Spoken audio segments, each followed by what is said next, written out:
Bonjour à tous et bienvenue dans cette vidéo qui a pour objectif de vous présenter le fonctionnement d'un réseau de neurones destiné à des élèves de prépa de deuxième année. Il n'y a pas forcément besoin d'avoir fait prépa première année pour comprendre. Ce qu'il faut, c'est avoir des notions mathématiques sur la dérivée, sur les matrices et éventuellement savoir coder en Python, ce qui permettra de coder intégralement un petit réseau de neurones. Alors, cette présentation et tous les contenus que je partage sont sur mon site internet cpge-sii.com et en particulier dans la partie informatique, vous trouverez ce que je vais présenter aujourd'hui dans IA. Ici, on voit un nouveau chapitre qui est apparu il y a quelques années en deuxième année en prépa qui demande de traiter l'intelligence artificielle avec trois méthodes, les réseaux de neurones, la méthode KNN et la régression linéaire multiple. Cette vidéo ne va que s'intéresser aux réseaux de neurones. Vous pourrez ensuite trouver des TD d'application avec des corrigés qui sont à disposition, j'en parlerai tout à l'heure.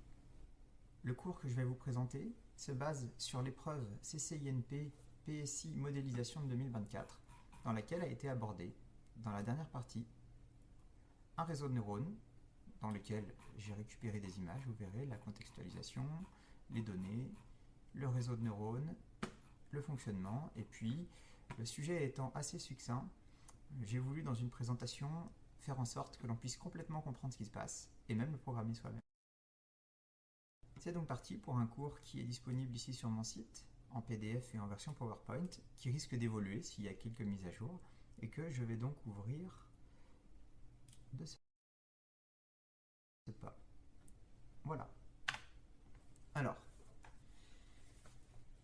l'idée c'est d'être capable de comprendre comment fonctionne le réseau de neurones intégralement et de le coder soi-même avec la structure du concours CCINP, c'est-à-dire un réseau de neurones avec deux couches cachées de 4 neurones chacun. Donc d'abord, un petit mot sur le fonctionnement de notre cerveau et de nos neurones.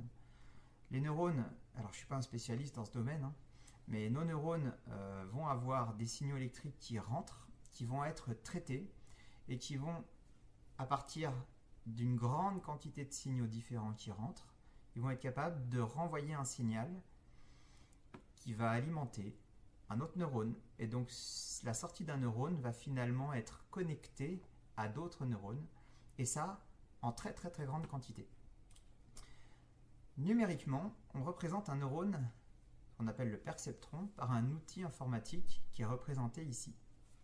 Par exemple, ce neurone a 4 entrées, 4 valeurs, x1, x2, x3, x4. L'objectif de ce neurone, c'est à partir de ces 4 valeurs, de calculer une valeur en sortie, qui est ici le AI. Le principe est assez simple. On a des poids qui s'appellent ici WI1, WI2, etc. On va donc multiplier chacune des entrées par ce poids et faire la somme des 4 termes qui sont là. On va ensuite ajouter un biais, c'est-à-dire un décalage, un nombre en plus. Vous voyez ici la sortie du neurone avant la fonction f, yi, c'est la somme des poids fois chaque entrée, à laquelle on ajoute un décalage. Et ensuite, on va appliquer ce qu'on appelle une fonction d'activation qui va nous donner la sortie du neurone. La fonction d'activation, vous voyez ici un exemple. Dans mon cours et dans l'exemple que je donne, j'ai pris celle du sujet de concours. C'est la fonction sigmoïde qui, en fonction de la valeur en abscisse, va renvoyer soit 0, soit 1. On remarquera aussi utiliser d'autres fonctions qui sont plus utilisées d'ailleurs dans les réseaux de neurones aujourd'hui, comme relu, tangent-tâche. Je ne vais pas rentrer plus dans les détails. Donc, précisons que les entrées et sorties sont normalisées. C'est-à-dire que si elles ne le sont pas, il faudra les normaliser. Par exemple, si vous avez un nombre qui va entre 0 et 100, il faudra diviser par 100 de manière à ce que tous les nombres en entrée soient entre 0 et 1. Et après prédiction du réseau de neurones, on remultipliera par 100 pour obtenir la valeur à prédire. Donc toutes les entrées sont normalisées, toutes les sorties sont normalisées. Les petits W, on les appelle les poids. On ne va pas rentrer ici dans la présentation dans les détails des indices. Le but, c'est juste de comprendre comment ça marche. B, on a dit que c'était le biais, et F, la fonction d'activation. Maintenant, un réseau de neurones. Multi-layer perceptron, donc un perceptron multicouche. Ici, c'est l'exemple du concours CCINP PSI 2024 modélisation. On a un sujet qui traite de 4 entrées qui peuvent avoir des valeurs différentes. Et à la fin, il faut prédire une sortie delta. Vous verrez, moi j'ai choisi de l'appliquer à quelque chose d'un peu plus simple qui est facilement vérifiable. Donc on a la couche d'entrée, finalement. La couche d'entrée, ici, elle va avoir 4 entrées et chaque neurone va être interconnecté aux 4 entrées. Donc le neurone 1 est connecté aux 4 entrées, le neurone 2 est connecté aux 4 entrées, etc. Du coup, voici notre première couche qui contient 4 neurones. À la sortie de ces neurones, on va avoir le résultat du calcul précédent. On va pouvoir dire que la sortie A1, A2, A3, A4, c'est l'entrée de la couche suivante. Et nous voilà avec une seconde couche cachée de 4 neurones qui ont chacun 4 entrées et qui sont toutes interconnectées avec la couche précédente. Et enfin, on va avoir un neurone en sortie sur la couche de sortie puisqu'on ne veut prévoir qu'une seule valeur en sortie. Donc la structure de ce réseau de neurones, c'est une couche d'entrée à 4 neurones à 4 entrées chacun, une couche cachée de 4 neurones à 4 entrées au milieu, et une couche de sortie, un neurone à 4 entrées. Les valeurs des poids, des biais, pour l'instant, on n'en parle pas. Elles seront choisies aléatoirement au départ, et puis après, le principe, ça sera qu'elles soient mises à jour pour converger vers le souhait de ce que doit réaliser le réseau de neurones. Maintenant, voilà un exemple d'application qui va être le support de cette présentation. Imaginons qu'on a 4 entrées, par exemple 4 capteurs différents, qui doivent normalement tous donner la même valeur. Mais il peut y avoir des fluctuations, et donc on se dit que le souhait du réseau de neurones, c'est de renvoyer la moyenne de ces 4 entrées, quel que soit leur ordre. Alors, il vaut mieux faire un calcul de moyenne, somme des 4 valeurs divisées par 4, en termes de temps de calcul, on est d'accord. Le réseau de neurones, pour faire ce calcul, c'est un peu une usine à gaz. Mais l'avantage, c'est qu'on comprend les principes et qu'après, le réseau de neurones, comme on le voit aujourd'hui autour de nous, est capable de faire énormément plus à partir du moment où il y a énormément de neurones, énormément de couches et beaucoup de données d'apprentissage. Donc là, c'est vraiment juste pour pouvoir faire une application simple. Et l'avantage, c'est que quand on connaît ces 4 valeurs, on sait facilement calculer la moyenne théorique qu'on aurait dû obtenir et la comparer à la moyenne du réseau de neurones, ce qui fait que ça parlera bien pour vérifier les performances du réseau. En plus, notez qu'on va prendre des valeurs entre 0 et 1, elles sont donc normalisées. Alors, un petit peu de Python, parce qu'en parallèle du cours, on voit comment on peut coder tout cela. Donc là, je vous ai mis une fonction creDataset qui a pour objectif de renvoyer un array, qui est ici en bas, qui va pour chaque ligne avoir 5 valeurs. 4 valeurs de 4x entre 0 et 1, et d qui sera la moyenne des 4.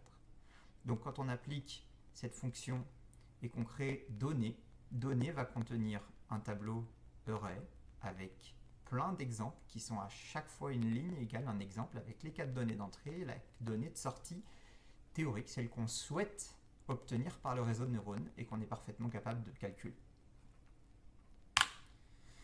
Alors, on va découper le set de données en 2 sets, un d'apprentissage qui permettra d'entraîner le réseau de neurones et un donc apprentissage entraînement et un de vérification des performances qu'on appelle le set de test. Ici j'ai choisi sur 1000 valeurs, 1000 lignes dans ma table, d'en affecter 750, 75% à l'apprentissage, puis 25 pour la vérification des performances de mon réseau de neurones. Donc donnée A pour apprentissage et donnée T pour test.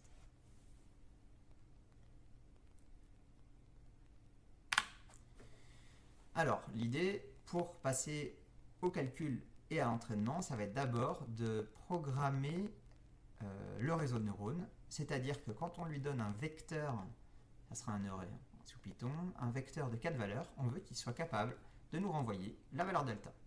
Donc on va procéder par couche et de manière matricielle.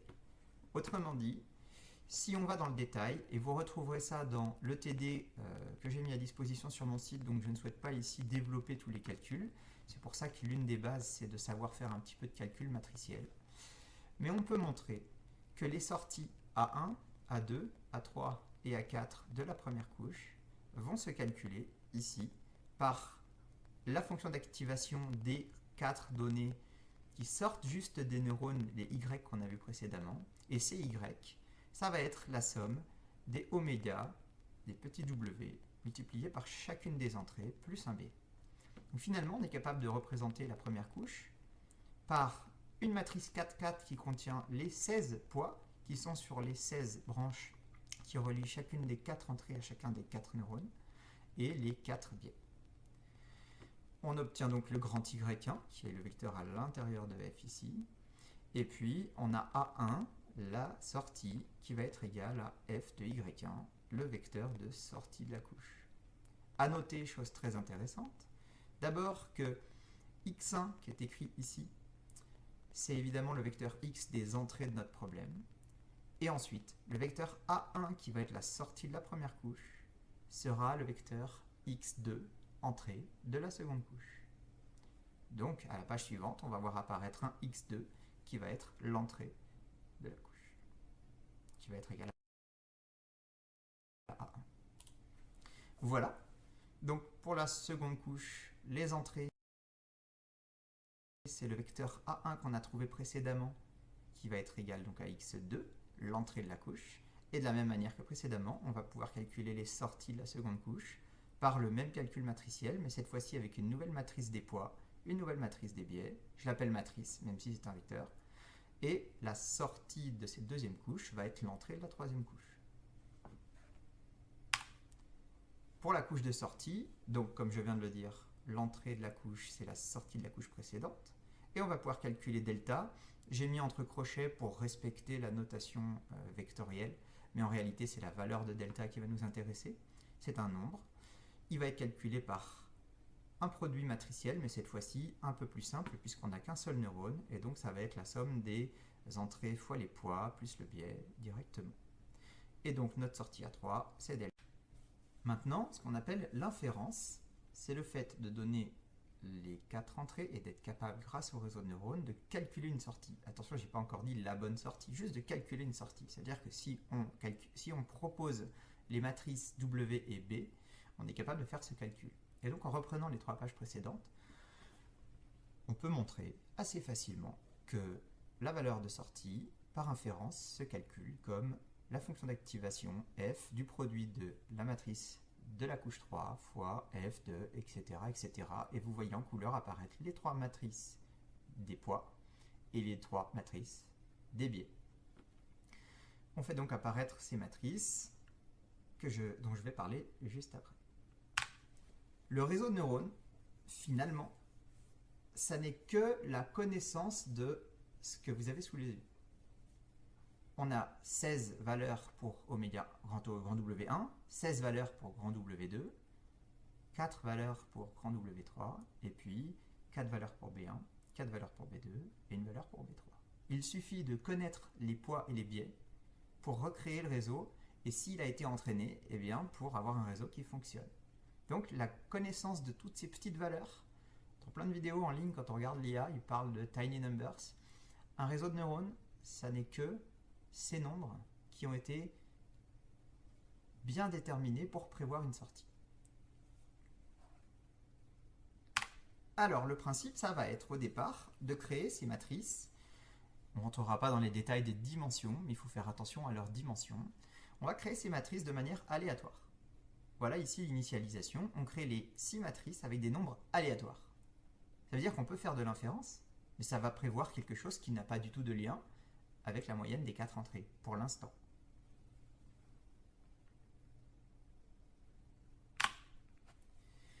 Voilà la programmation de l'inférence une fois que les matrices sont créées. On va d'abord, alors avec les fonctions NumPy, pour être capable de faire des calculs sur des arrays et donc du vectoriel, on va créer la fonction d'activation. Ensuite, on va créer la fonction inférence qui va renvoyer pour une couche. Et l'avantage, c'est que même si les couches ont des dimensions différentes, ce calcul fonctionne. C'est ça qui est bien. Pour une couche, la fonction d'activation fois le produit des W avec les X, rappelez-vous, grand W fois X plus les matrices de biais.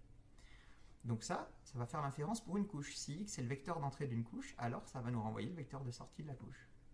Et donc l'inférence complète, le principe, ça va être de prendre l'entrée X du réseau de neurones, de faire l'inférence sur la première couche, sur la deuxième couche, sur la troisième couche, sachant que l'entrée de la deuxième couche A1, eh bien, c'est le résultat c'est X, pardon, et l'entrée de la deuxième couche, c'est la sortie de la couche précédente, etc. Et ensuite, comme on est en notation vectorielle, on va récupérer la valeur de delta, qui est la prédiction, dans la première case du vecteur, puisque c'est un vecteur. Et ça nous donne donc le delta qu'on renvoie. Donc là, maintenant, il est possible d'utiliser inférence. Regardez, 0,2, 0,4, 0,3. Normalement, la moyenne, c'est 0,3. Alors, 1, 2, 3, 4, pardon. On a 0,3, 0,3, 0,4, 0,2. Donc, la moyenne, c'est 0,3. Et on aimerait que notre réseau de neurones renvoie 0,3. Pour l'instant, il renvoie 0,92. C'est parfaitement aléatoire. Il est prêt à fonctionner, notre réseau de neurones. Maintenant, il faut l'entraîner.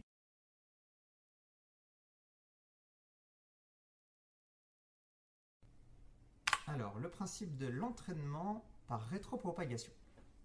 L'objectif, on veut trouver les poids et les biais de chaque couche permettant au réseau de neurones de donner la sortie attendue. Pour cela, on va utiliser la descente de gradient. Je pourrais en dire beaucoup maintenant, mais tout est illustré après, donc je n'en parle pas plus pour l'instant. Le but de l'algorithme de descente de gradient va être de minimiser l'erreur commise par le réseau de neurones. On va utiliser la rétropropagation des gradients de la fonction coût. Alors, on va dire plus simplement la dérivée de l'erreur, même si ce n'est pas comme ça qu'on le dit. Dérivée de l'erreur qui va nous permettre, grâce à la méthode des descentes de gradient, de mettre à jour tous nos coefficients dans le réseau de neurones. Et rétropropagation, parce que connaissant l'erreur en sortie du réseau, ça on la connaît, puisqu'on avait un 0,92 juste avant, si je ne dis pas de bêtises, et on voulait un 0,3, donc on connaît l'erreur. Et on va être capable, grâce à la connaissance de l'erreur en sortie, de rétropropager cette erreur en remontant les couches, c'est-à-dire connaître le gradient de l'erreur entre chaque couche. Pour chaque couche, on va mettre à jour les coefficients et on va rétropropager le gradient de l'erreur à la couche précédente. Voilà le principe. Maintenant, je vais rentrer dans les détails pour que ce soit plus clair. Et on va jusqu'à la couche d'entrée. Alors, pour estimer l'erreur de notre réseau de neurones, on va introduire ce qu'on appelle l'erreur totale ou la fonction coût. Pour toute combinaison des entrées, x1, x2, x3, x4, pour l'instant je mets un petit L pour dire que c'est à une ligne du tableau des entrées. Sachant que dans cette ligne, puisqu'on a créé un tableau à 5 valeurs, on ne reprend que les 4 premières.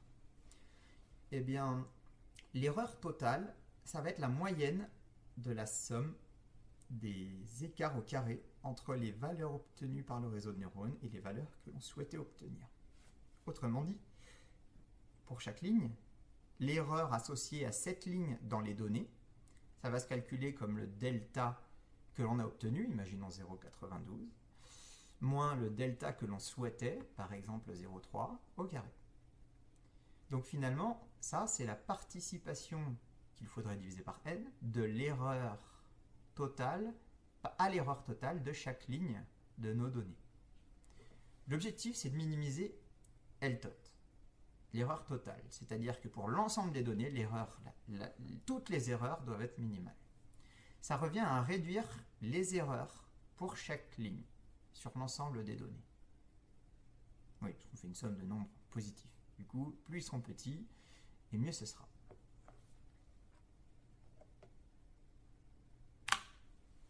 Alors maintenant, le principe de minimisation par descente de gradient. Imaginons que notre erreur en sortie de réseau pour une ligne.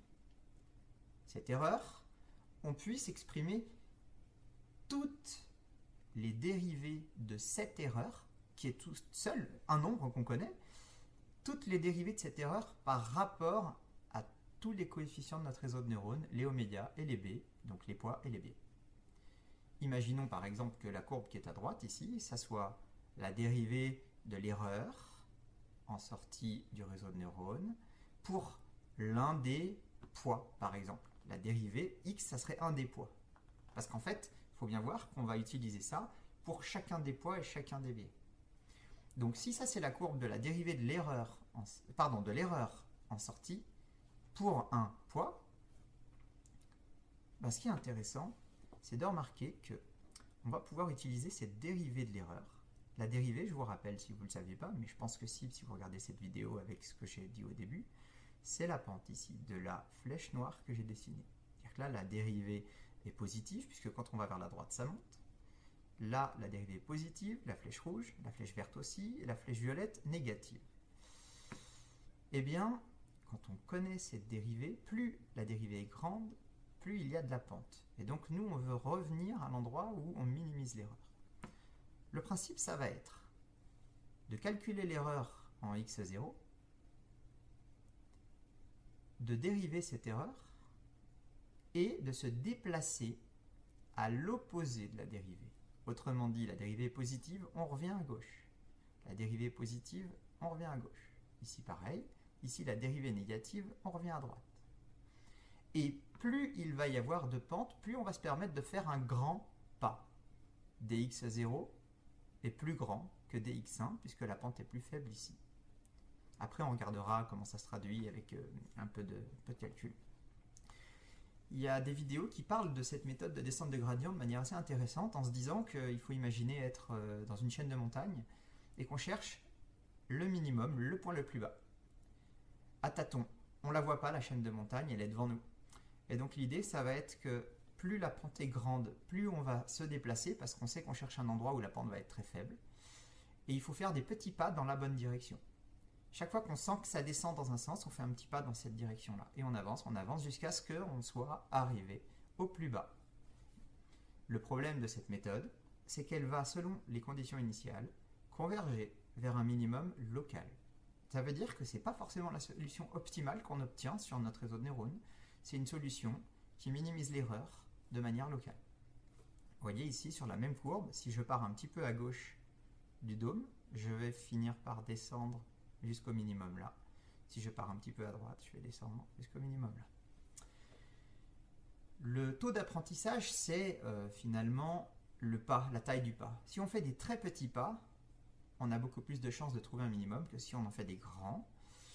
Avec un très très grand pas, alors là pour le coup, parler d'un pas humain n'est pas très réaliste, mais si en montagne on fait des pas de 1 km, on risque de ne pas trouver le minimum quelque part. Donc il faut prendre un taux d'apprentissage, un petit pas le plus petit possible, mais plus il est petit, plus c'est long. Donc il faut un compromis. Donc voilà comment on va pouvoir programmer la descente de gradient. On va choisir une abscisse de départ, x. On va calculer la variation d'abscisse à réelle positive, on va vers la gauche, et inversement, si la pente est négative, on va vers la droite, f' étant la dérivée de la fonction au point x.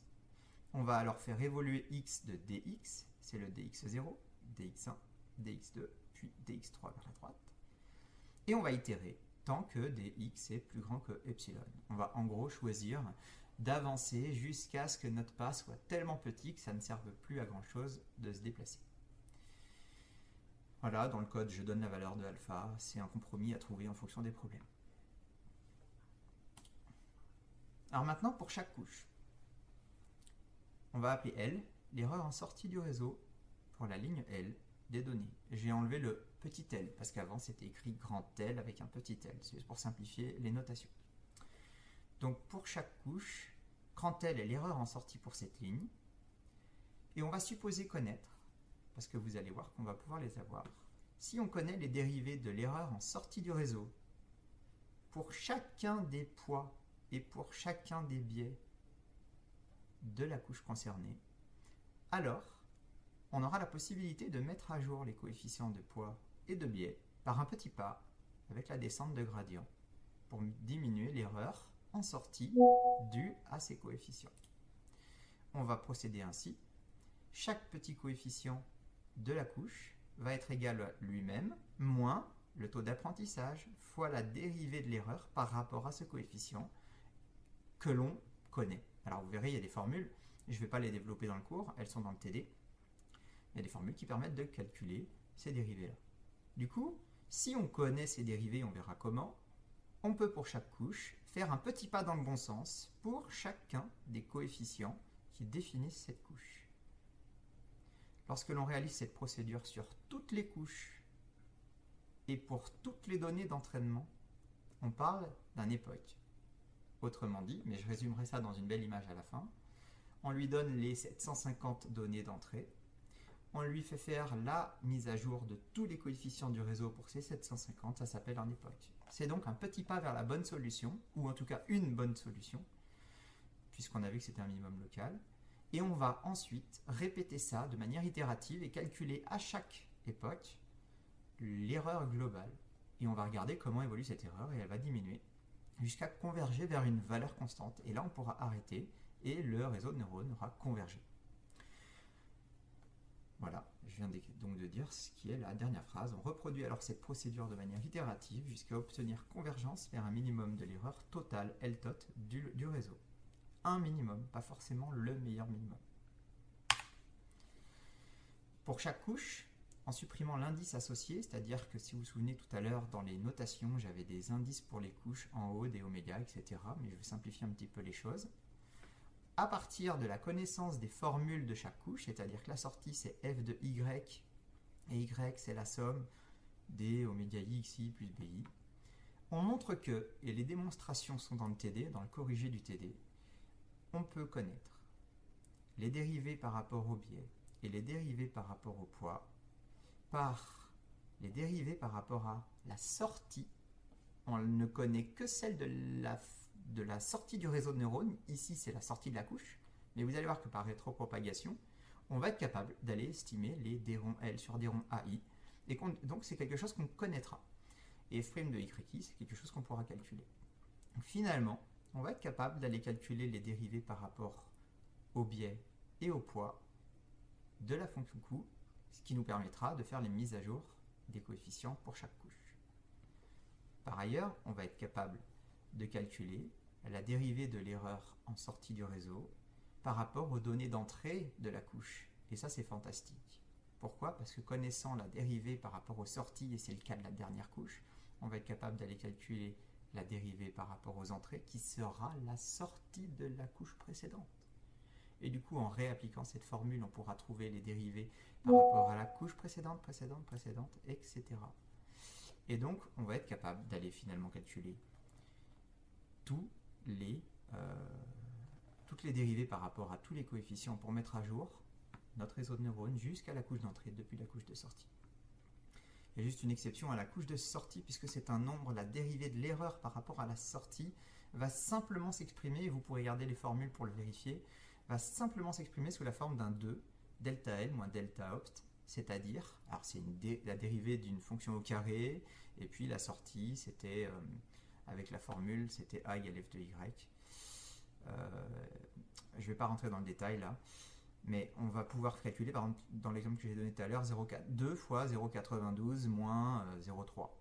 Et donc, connaissant ça, on a le d rond L sur d rond AI de la couche de sortie. On peut donc calculer les d rond L sur d rond xk de la couche de sortie, c'est-à-dire les dérivés par rapport aux entrées de la couche de sortie, qui seront les dérivés par rapport aux sorties de la couche de sortie de la couche précédente. Bon, je l'ai déjà dit, je ne veux pas trop rentrer plus dans les détails. Du coup, on va être capable d'exprimer assez facilement, par les formules de la page précédente, on va être capable d'exprimer des matrices, qu'on va mettre donc sous forme matricielle. On va dire la dérivée de l'erreur en sortie de réseau pour la ligne concernée par rapport au poids. C'est toutes ces petites dérivées-là. La dérivée par rapport aux entrées, on l'écrit comme ça. La dérivée par rapport aux sorties, on l'écrit comme ça. Et la dérivée par rapport au biais, on l'écrit comme ça. C'est donc la matrice d rond L sur W et d rond L sur d rond B qui vont nous permettre de mettre à jour tous les poids et biais. Celle du milieu, on connaîtra EA, puisque ça sera la dérivée en sortie. On en déduira EX, la dérivée en entrée, qui sera le nouveau EA de la couche précédente, et ainsi de suite. Pour chaque couche depuis la dernière par rétropropagation, je pense que je l'ai assez dit maintenant pour que vous l'ayez compris, connaissant EA que j'ai mis en gras pour que ce soit bien visible en sortie, on obtient EX en entrée, et par un calcul matriciel, ça va s'écrire sous cette forme-là. Et on sait que la dérivée, le gradient de la fonction coût à la sortie de la couche précédente, c'est le gradient de la fonction coût à l'entrée de la couche. Et voilà la rétropropagation du gradient de la fonction coût qui nous permet de remonter jusqu'au début du réseau et qui nous permet en plus de faire les calculs qui sont ici de dérivation de l'erreur en sortie du réseau par rapport au poids et par rapport au biais et qui nous permettra de mettre à jour tous les coefficients par la descente de gradient.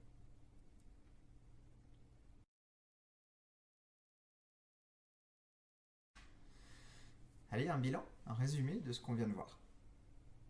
Alors, on va partir en haut à gauche et on va partir d'un époque. Le principe de l'entraînement du réseau, ça va être de prendre chaque ligne de nos entrées, donc les 4 valeurs dont on veut prédire la moyenne. À la ligne L, on va faire l'inférence. On va calculer. Donc on a initialisé un réseau de neurones avec des valeurs aléatoires de poids et de biais. On calcule l'inférence, on obtient une valeur de delta, qui n'est évidemment pas la valeur optimale, on obtenait 0,92. On va pouvoir calculer l'erreur, la dérivée de l'erreur, le gradient de la fonction coût en sortie de la dernière couche, tout simplement par la formule de delta L moins delta opt, c'est-à-dire 2 fois 0,92 moins 0,3. Connaissant ce gradient de la fonction coût, on va pouvoir d'une part mettre à jour les coefficients des matrices W3 et B3, poids et biais, de la couche de sortie, mais en plus, donc ça c'est les formules ici, dont on a parlé tout à l'heure avec la descente de gradient et le gradient de la fonction coût en sortie de la couche.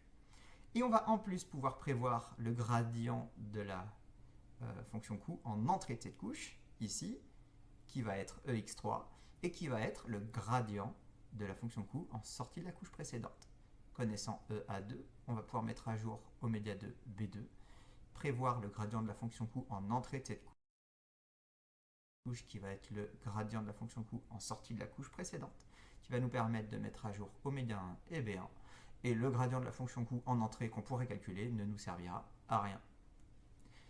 Quand on procède sur chacune des lignes des données à cette méthode, on a fait un pas vers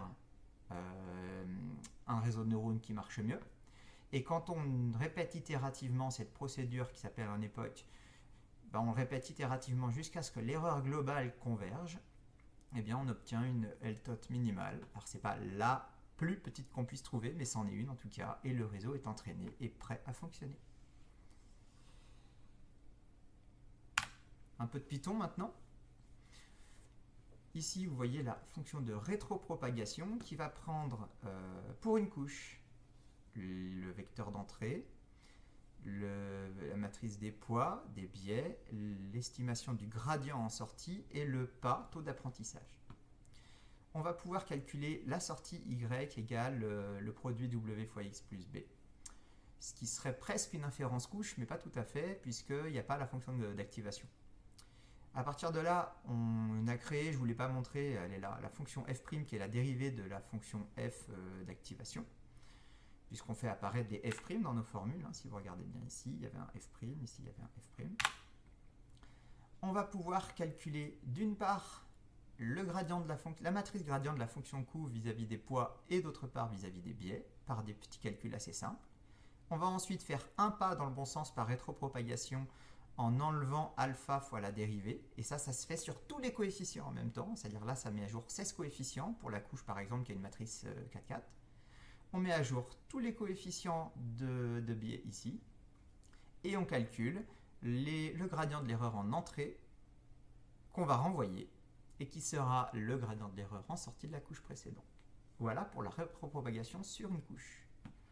Ensuite, on va faire un époque, alors j'ai appelé ça époque ligne, donc c'est pas tout à fait un époque, mais en gros, on va faire toute la procédure sur une ligne des entrées. On va calculer à partir du x en entrée 0,3, tout à l'heure on avait 0,2, 0,4, 0,3, 0,3.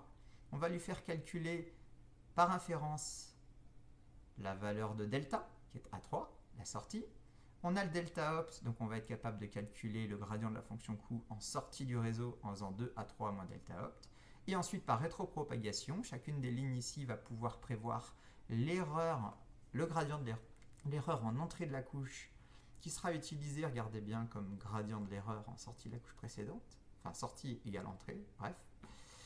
Le EX0, on a dit tout à l'heure qu'on n'en avait pas besoin. Et finalement, à chacune de ces trois lignes, il y a, dans le bon sens avec un petit pas, et en plus, rétropropagation du gradient de la fonction coût pour travailler sur la couche précédente. Maintenant, il reste à faire un époque, c'est-à-dire faire le travail sur toutes les lignes d'apprentissage. Et c'est ce qui est fait dans cette fonction-là. Ici, la liste des données d'apprentissage. On regarde combien il y en a. Et pour chaque donnée, on récupère les 4 premières, puisque la cinquième, on n'en veut pas tout de suite. Les 4 premières, c'est les 4x dont on veut la moyenne. Le delta optimal, c'est la dernière colonne. Et l'indice 4, c'est la cinquième colonne. Et à partir de là, il faut faire attention à la dimension parce qu'on travaille avec les arrays. Donc il y a un petit reshape, mais on ne va pas en parler. Et on fait un époque sur chaque ligne. Et on appelle cette fonction-là. Et elle met à jour, cette fonction époque, l'intégralité du réseau, une fois sur toutes les données. voilà maintenant, je fais une fonction qui calcule l'erreur totale, c'est-à-dire la somme des delta moins opt moins delta au carré pour chacune des données d'entrée connaissant delta opt et en utilisant inférence, c'est-à-dire en faisant le calcul sur tout le réseau. Bref, en gros, c'est la somme qu'on a vue tout à l'heure. J'affiche l'erreur totale ici, je ne sais pas si j'en ai mis une capture, non, mais peut-être après. Et ici, on a une fonction entraînement qui va réaliser un époque itérativement et stocker l'erreur totale dans une liste. Et je lui fais faire 100 itérations dans l'exemple qui est ici, mais quand je l'ai fait réellement sur cette image-là, j'en ai fait 1000. Mais sur la capture, ici, j'en faisais que 100 parce que c'était sur d'autres conditions. Et donc, bon, vous verrez peut-être évoluer ça, je le mettrai à jour pour mettre 1000. Ici, cette courbe, elle a été réalisée pour 1000 époques, et on peut voir que l'erreur totale va diminuer, jusqu'à converger, pas vers 0, mais elle va converger. Et donc, à partir de là, notre réseau est entraîné. On voit en 400, 500 itérations, notre réseau est entraîné. On pourrait mettre un critère d'arrêt sur la convergence de l'erreur, ce que je n'ai pas fait, parce qu'il n'y avait pas besoin d'aller jusque-là et de faire un TD usine à gaz. Donc ça, tout ça, c'est ce que vous programmerez dans le TD5, si je ne dis pas de bêtises, qu'on ouvrira tout à l'heure, sur le réseau de neurones CCINP, dont j'ai déjà parlé. Voilà, donc maintenant, on a fait 750 mises à jour 500 fois, et notre réseau de neurones est entraîné, voyons ses performances. J'ai tracé ici, en abscisse, la moyenne des 4 valeurs des 250 points de test. Donc en gros, en abscisse, c'est la moyenne que l'on espère obtenir, la vraie moyenne des 4 valeurs en entrée. En ordonnée, j'ai tracé ce que donne le réseau de neurones ainsi programmé, sachant que j'ai respecté scrupuleusement le réseau de neurones du sujet de concours pour que les élèves puissent s'y retrouver et voient ce qu'on attendait d'eux. Mais ce n'est pas forcé de mettre la fonction d'activation sur toutes les couches, etc. On ne va pas rentrer dans les détails. En tout cas, voilà ce que l'on obtient par le sujet de concours. On voit donc que si on donne 4 entrées qui ont une moyenne de 0,5, le réseau de neurones prévoit presque parfaitement, il faudrait aller zoomer et vérifier, la moyenne de 0,5. Et ce qui est assez fort, c'est que quel que soit l'ordre dans lequel elles sont en entrée, il est capable de prévoir la moyenne des 4. Ça s'éloigne un petit peu quand on a une moyenne dans les, on va dire, jusqu'à 0,2, vous voyez, de chaque côté là. Voilà, notre réseau de neurones qui disait n'importe quoi au départ est maintenant capable de prévoir la moyenne des 4 valeurs d'entrée. Alors ensuite, j'ai voulu, donc là, maintenant, vous avez normalement parfaitement compris tout ce qu'il y a derrière. Alors c'est relativement simple, il y a des techniques nouvelles, il y a des techniques qui évoluent, etc. Là, on colle au sujet de concours. Maintenant, on a un module, il y a plusieurs modules, j'ai choisi de parler de scikit-learn, et il y a des modules qui permettent de faire tout ça automatiquement. C'est-à-dire qu'il n'y a même pas besoin, à la limite, de comprendre ce qu'il y a derrière, même si ça serait dommage. On peut tout programmer très très rapidement. Alors, avant même de regarder ce qui est à gauche, regardez à droite le résultat, ça, c'est notre réseau de neurones entraîné par scikit-learn qui trace la moyenne prédite en fonction de la moyenne espérée. Alors, il y a quand même des petites fluctuations, mais on voit que ça fonctionne aussi, et même mieux au niveau de l'allure que la méthode précédente. Par contre, il y a une dispersion verticale un peu plus importante. On pourrait mettre beaucoup plus de données d'apprentissage. On est sur des temps, là, quand je fais tourner ces codes, de quelques secondes, dizaines de secondes, on peut faire beaucoup mieux. Mais en attendant, c'est pour illustrer, l'objectif de ce cours, c'est pas de faire le réseau de neurones parfait, c'est de comprendre ce qu'il y a derrière. Alors à gauche, on va regarder comment ça marche. Donc ici, on fait un import MLP régressor, multilayer perceptron régressor. On pourrait faire du classifier pour classifier des données. Ici, c'est une régression, c'est-à-dire qu'on veut une valeur numérique qui soit dépendante des entrées et on va dire continue, linéaire. Enfin, linéaire pas forcément, mais continue entre les entrées. Le dump, c'est pas obligatoire, c'est que quand on a entraîné un réseau, on peut le sauvegarder. Vous voyez ici, rn.fit, il a été entraîné et je peux le sauvegarder pour ensuite, si je voulais, avec load, le recharger. Ça, c'est si vous faites un entraînement qui dure des heures, des jours, vous pouvez stocker votre réseau et ne plus faire l'entraînement, juste le recharger, c'est-à-dire en gros aller chez des poids et des biais. Alors, je crée ensuite mon réseau de neurones, Rn, qui est, je précise, on peut préciser beaucoup de choses, vous regarderez l'aide de scikit-learn pour ça. Ici, solver SGD, ça veut dire Stochastic Gradient Descent, c'est-à-dire la descente de gradient. Mais il y a d'autres choses, il y a SGD, etc., il y a Adam, etc., mais on ne va pas rentrer dans les détails. Pour que le réseau de neurones converge, il faut mettre beaucoup de données. Du coup, là, sur cet entraînement, j'ai mis 100 000 données en entrée, 75 d'apprentissage et 25 de tests. Je récupère dans mes données les valeurs des X, la valeur delta à prédire pour l'entraînement et pour le test. L'entraînement, toute la partie époque, etc., ça se fait tout seul par rn.fit en lui donnant les données d'entraînement abscisse et ordonnées, c'est-à-dire les listes de 4 valeurs et les listes delta moyennes à prévoir. Et ensuite, je peux lui demander de voir quel score il obtient sur les données test. Et on voit qu'il a atteint un score de 99,54% sur les données test. Donc il a plutôt très bien prédit la moyenne, même s'il y a des fluctuations. Et enfin, j'ai ici les lignes de code qui vont me permettre de tracer ces points ici. Donc LX linspace de 0, 1, 2, c'est pour avoir ma liste des abscisses, sur laquelle je vais pouvoir mettre le pointillé bleu qui est à la droite y égale x, qui est à la droite attendue, c'est-à-dire qu'à chaque valeur moyenne attendue, on trouve la moyenne à espérer. Et puis à côté de ça, je fais une liste des x qui est les valeurs, alors laissez-moi réfléchir une seconde, les valeurs de test de moyenne qu'on aurait aimé avoir. Et en LY, c'est la prédiction du réseau de neurones, donc c'est finalement les abscisses et les ordonnées de tous les points qui sont en abscisse la moyenne voulue et en ordonnée la moyenne obtenue par le réseau de neurones. Voilà, maintenant quelques petits détails supplémentaires sur le module scikit-learn et on aura fini. On peut obtenir la structure du réseau qui a été créée ici par une petite fonction. En gros, ce qu'il faut connaître, c'est le rn.nFeaturesIn, les nombres de couches cachées, hidden layer size, etc. Et donc finalement, le réseau qu'il a créé automatiquement, c'est un réseau avec une couche d'entrée à 4 neurones, une couche cachée, la couche cachée numéro 1 à 100 neurones, et une couche de sortie à 1 neurone. Voilà ce qu'il a créé automatiquement. On peut changer la structure, la fonction d'activation, le solver et d'autres choses.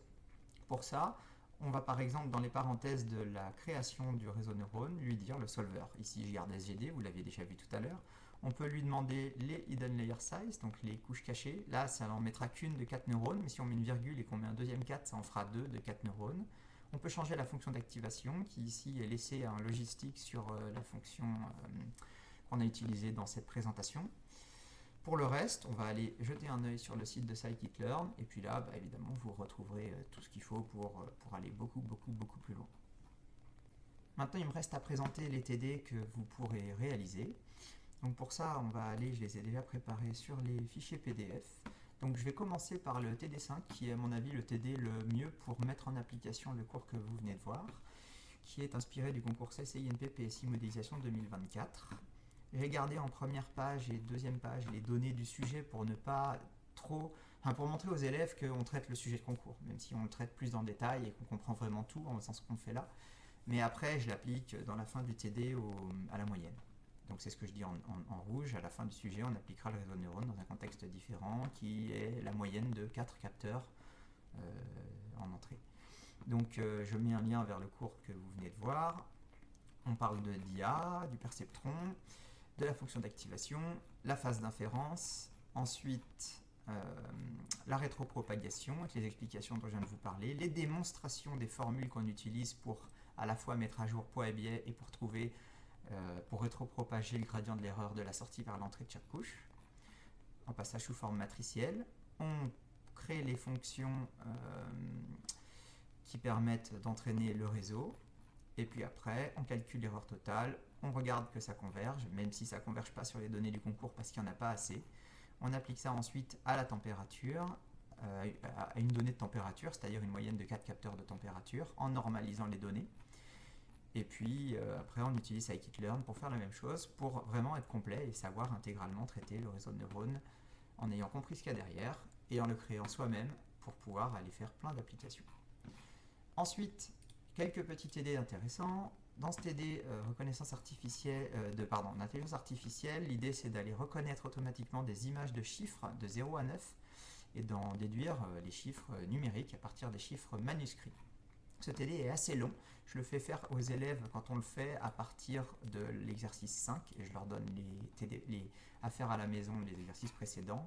Mais l'idée, c'est de mettre en place une démarche qui est capable, dans la base de données NIST de 330 000 images de chiffres manuscrits, justement d'aller les extraire automatiquement, de les apprendre, etc. etc. Bon.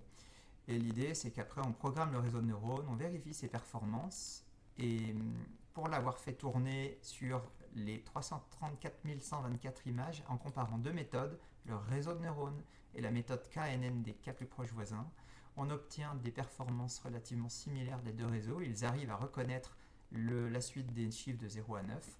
Mais la grande différence, et qui est très très très intéressante dans les réseaux de neurones, c'est que la mémoire utilisée dans le réseau, ce n'est que la connaissance de quelques petits nombres un peu partout, les poids et les biais.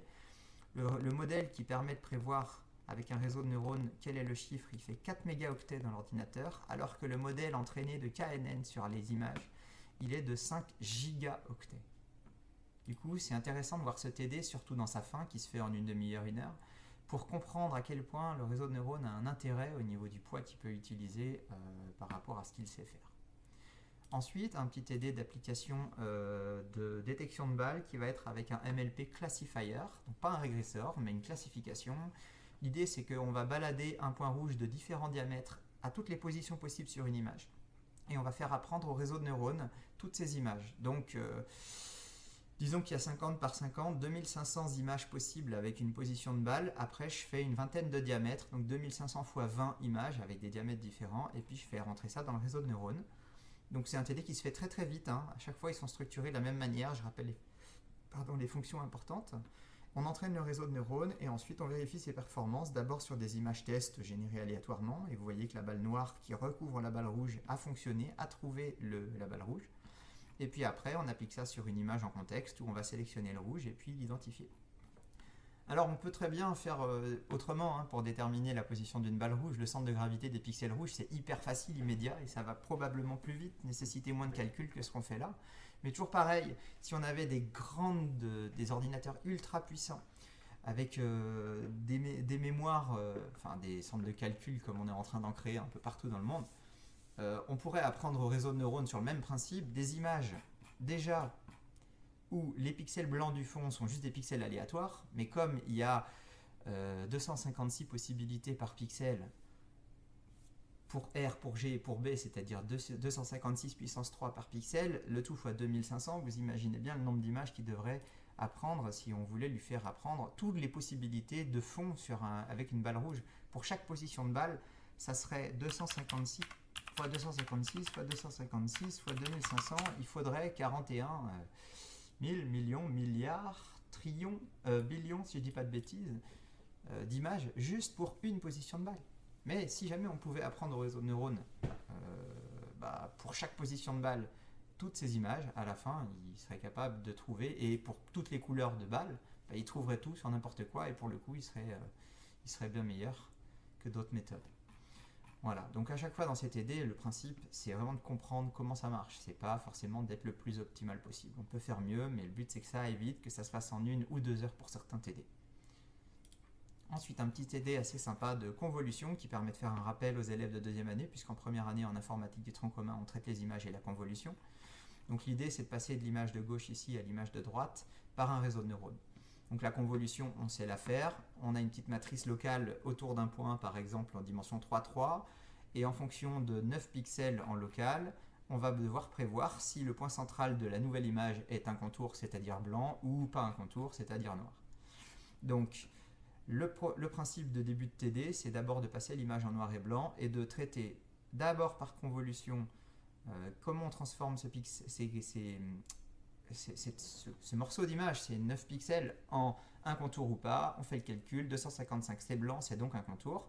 Et dans la phase d'apprentissage, on va aussi dire au réseau de neurones, tiens, regarde, quand tu avais ça en entrée, on normalise toutes les données RGB qui sont égales puisqu'on est en nuance de gris. Toutes les données d'entrée, c'est un vecteur de 9 valeurs. On les normalise en divisant par 255, qui est la valeur maximale. Et puis on dit au réseau de neurones, tiens, quand tu avais cette entrée, tu aurais dû trouver un 1. Et on fait ça, et il doit trouver soit des 0, soit des 1. Puis quand il est entraîné, c'est à lui de le faire. Et il est capable lui-même de remplacer la fonction de convolution. Donc il n'y a plus besoin d'avoir un peu la logique qui est derrière. Il a appris et maintenant il sait faire. Et puis dans la fin du TD, ce qu'on fait, c'est qu'on étend l'apprentissage à des images en couleur cette fois-ci. Donc on lui donne plus le noir et blanc, réseau de neurones, on lui donne directement la couleur. Donc cette fois-ci, il a 27 données d'entrée. Et ça se passe parfaitement bien. Il est aussi capable de faire la convolution. Là aussi, le réseau de neurones, il fait des calculs, il en fait beaucoup. Et pas forcément moins que la convolution, mais comme ça, il sait faire. Et après, il n'a plus besoin de connaître la convolution pour faire la transformation d'une image. Il nous reste deux petits sujets très intéressants. Interpolation. Donc ce qui est pas mal dans l'interpolation, c'est que vous pouvez donner une courbe à un réseau de neurones et il va savoir la prévoir, la calculer, remplacer une fonction f de x. Le truc, c'est que là, j'ai pris une application où on ne la connaît pas, cette fonction f de x. On peut la connaître. On peut la connaître, mais elle est compliquée. Si jamais je vais la chercher pour que vous voyez... Je pourrais résoudre le 4 bar, c'est aussi quelque chose que vous trouverez en ligne. Un système 4 bar, ça ressemble à ça. Et quand on veut avoir la relation entre l'angle d'entrée, par exemple θ1, 0, et l'angle de sortie, θ3, 0, il va falloir faire des maths assez poussées, faire une transformation, résoudre un polynôme de degré 2 dans le cas général, dans les cas particuliers de chaque terme égale 0, etc. Et la solution, elle se résume à un tableau assez complexe, et en particulier à la ligne qui est là, y égale 2 arctangentes de tout ça. On a la fonction f de x. Mais pour ça, il faut vraiment beaucoup travailler. Et puis, il ne faut pas faire d'erreurs, etc. Alors, l'idée du TD, justement, c'est de faire un peu autrement. Et donc, je vais le retrouver, il était dans le PDF. Tac. L'idée du TD, c'est de se dire, on a une équation à résoudre, f de x, y égale.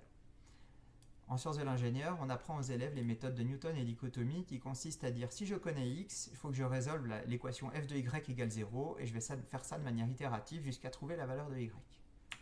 Donc dans ce TD-là, je ne leur fais pas faire la méthode de dichotomie, je leur donne le code qui crée lui-même la courbe qui est issue de la méthode de dichotomie avec une résolution sur beaucoup de points. Autrement dit, cette courbe-là n'a pas une définition f de x, même si elle représente la fonction qu'on a vue avant, elle n'est connue que par sa liste des abscisses et la liste des ordonnées de tous les points. Et c'est là que le réseau de neurones devient très intéressant parce que très rapidement, il va être capable de recréer une fonction f qui va être sa prédiction et il va coller à cette courbe-là. Et donc voilà comment on peut, à partir d'une liste et d'une résolution complexe, obtenir la fonction f de x qu'on peut vouloir dans la suite d'un code, par exemple. Voilà, donc il y a le code élève, il y a les rappels des fonctions à utiliser, et puis après, on crée le code, ça va relativement vite, un petit TD qui doit prendre un petit peu moins d'une heure. Voilà. Et le dernier TD que j'ai proposé sur l'intelligence artificielle, c'est la classification 2D. J'avais proposé un TD sur la méthode KNN, que je vais ouvrir là tout de suite, qui est vraiment conçu exactement pareil. C'est-à-dire que si vous faites le TD KNN, KNN, il est où? C'est ici, KNN 2D. Vous pouvez classifier des points du plan, par exemple un point d'abscisse et d'ordonnée ici, et voir s'il appartient plutôt à la famille des noirs, des gris, des marrons, des verts, etc. Tout ça en cherchant ses plus proches voisins. Par exemple, à chaque point, on va chercher ses 5 plus proches voisins, et si dans les 5 voisins, il y a 4 verts, un noir, on va dire qu'il est vert. Donc c'est un algorithme de classification avec apprentissage supervisé, puisqu'on va lui donner les données d'entrée, et puis on va lui catégoriser les familles finalement. Et donc, on programme toute la méthode avec le calcul de la distance euclidienne, les plus proches voisins, choix dans les plus proches voisins, et puis on identifie la famille d'appartenance. Et ça permet après de comparer différentes performances de la méthode en fonction de 1 voisin, 5 voisins sur différentes données. Quand on a fait ce TD-là, qui va relativement vite, c'est le même en fait, l'autre TD, sauf qu'on change la partie mise en place de l'algorithme KNN et la partie identification de la famille d'appartenance pour un réseau de neurones. Donc là, c'est une résolution obtenue par réseau de neurones. Donc tout le début est pareil, c'est là que ça change, cette page-là. Et donc on voit comment avec le réseau de neurones, on va pouvoir apprendre à partir des données, des points d'apprentissage, à prévoir à qui appartient quelle famille. Alors les applications, par exemple, souvent on voit, il y a une feuille, on prend la largeur et la longueur de la feuille, et à partir de là on fait une famille, on dit que ça appartient à tels arbres, etc. Là, c'est vraiment, on se limite à les abscisses et les ordonnées, mais ça peut classer n'importe quelle donnée, n'importe quel objet, n'importe quelle chose qui serait représentée par 2 données. Voilà, et puis après, j'ai changé la fonction d'activation pour quelque chose qui permet, avec tangent H, d'aller faire des contours un petit peu plus arrondis, c'est assez intéressant. Voilà, j'ai fini pour ce cours. J'espère que vous avez compris comment fonctionne un réseau de neurones, ce qu'est la rétropropagation et la descente de gradient et pourquoi ils sont très très importants pour entraîner un réseau de neurones. Le fait que le réseau de neurones, c'est finalement la donnée de quelques nombres dans des matrices qui sont les matrices de biais et de poids, et qu'à partir du moment où on a ces nombres et la structure du réseau, on est parfaitement capable de le recréer et d'utiliser les petits nombres qui ont été entraînés pour faire une prédiction. Donc après, quand on voit des gros réseaux de neurones qui sont mis à notre disposition comme ChatGPT, etc., bah, c'est des gigantesques réseaux avec des techniques supplémentaires, des réseaux qui sont des couches qui sont reconnectées aux couches précédentes, pas mal de choses vous pourrez trouver sur Internet si vous avez envie de vous y intéresser. Mais donc ça marche exactement pareil. Il y a des petits nombres partout. Il y a des milliards, des milliards et des milliards de petits nombres et ils sont mis dans le bon sens. Enfin, ils sont corrigés pour avoir une prédiction qui soit convenable par rapport à ce qu'on attend d'eux. Voilà, et bien à bientôt pour une autre vidéo. Au revoir.